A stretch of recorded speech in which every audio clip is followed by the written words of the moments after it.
Oke, hari ini kita bakal ngobrol-ngobrol seputar animasi. Bentar. Ini aku lihat kemana nih? Kamera atau yang nanya? Yang nanya aja kali ya? Terserah. Tapi sebelum itu kita kenalan dulu aja ya. Boleh.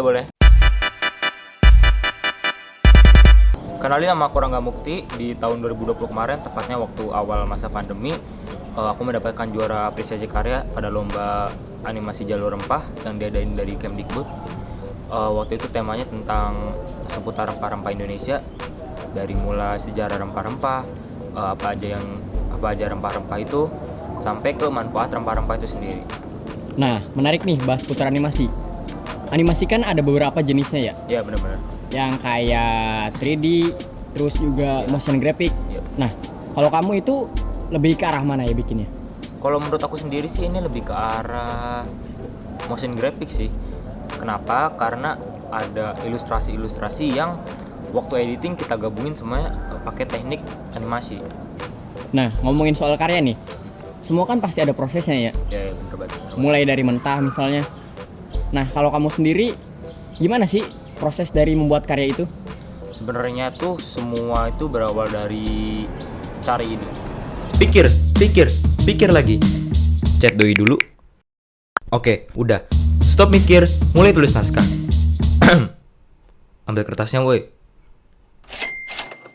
Tulis. Tunggu. Kayaknya kita butuh referensi. Ambil laptop, ambil kopi, buka YouTube. Yang gak Naruto juga dong.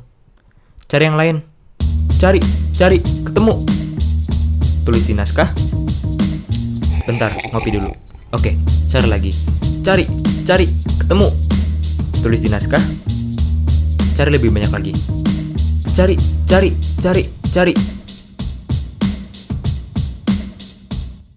Nah gitu sih, karena kan yang paling pertama dan paling bingung pastinya ya, itu waktu nyari atau dapetin idenya itu.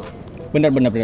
Kita juga kan bakal gampang cari ide kalau kita punya referensi. Nah iya bener banget. Biasanya kamu dapat referensi dari mana? Nah ini agak menarik sih soal ngebahas soal referensi ya, karena kan paling penting juga referensi kan buat ide kita juga nantinya. Sebenarnya referensi video animasi di Indonesia itu banyak banget. Misalkan kayak Kobisa, terus Neuron. Nah itu kan dari Indonesia ya, walaupun sebenarnya masih banyak lagi sih. Nah ini kalau dari luarnya itu ada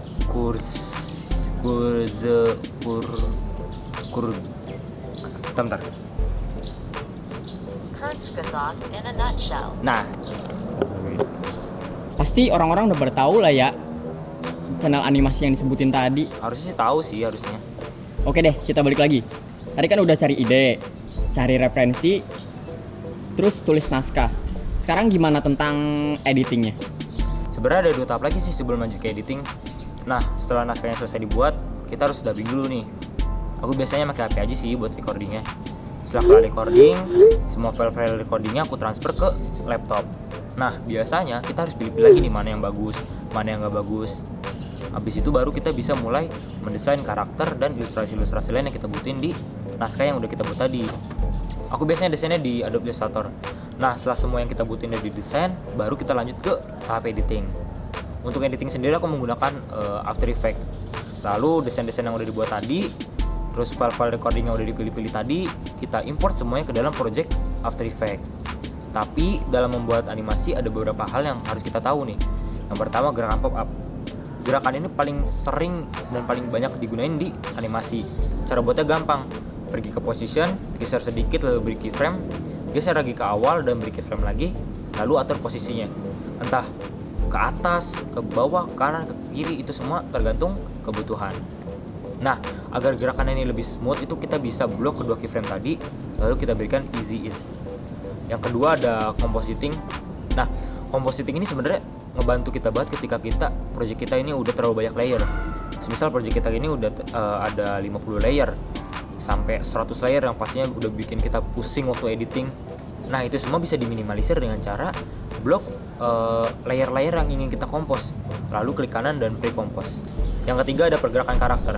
Nah, untuk menggerakkan karakternya aku menggunakan puppet dari After Effects. Kalian bisa berikan pada sudut-sudut tertentu seperti pergelangan tangan, siku, bahu atau lutut. Nah, beri pergerakannya itu di setiap frame-nya. Yang keempat yaitu ada transition. Nah, pergantian scene dalam animasi tuh bakal jauh lebih menarik kalau kita tambahin transisi. Kita bisa aja kok bikin transisi yang simple-simple dengan cara apa? Dengan cara yang sama waktu kita membuat gerakan pop up, yaitu dengan cara memainkan keyframe. Panjang banget ya prosesnya, mulai dari awal sampai ke final kayak gitu. Iya. Pastinya bakal butuh waktu lama juga buat selesainya. Nah itu sih kadang fungsi dari ngebentuk tim tuh, jadi ada yang bagian resource, ada yang bagian nulis naskah, ada yang bagian ilustrasi, ada yang bagian dubbing, sampai ada bagian editingnya. Nah pasti kalau kita bentuk tim itu bakal jauh lebih mangkas waktunya, jadi lebih cepat juga sih. Bener. Oke deh, kita udah banyak ngobrol juga tentang animasi ya. Tapi kebetulan aku lagi pengen buat animasi juga nih. Oh boleh banget sih, nanti kasih tau aja konsepnya. Tapi besok selesai bisa. Durasinya cuma 10 menit kok. Yang gampang-gampang aja. Kayak video yang judulnya Kok Bisa. Gampang kan? Nanti ada lah nasi padang buat buka. Gimana nih? Lagian kita kan udah kenal.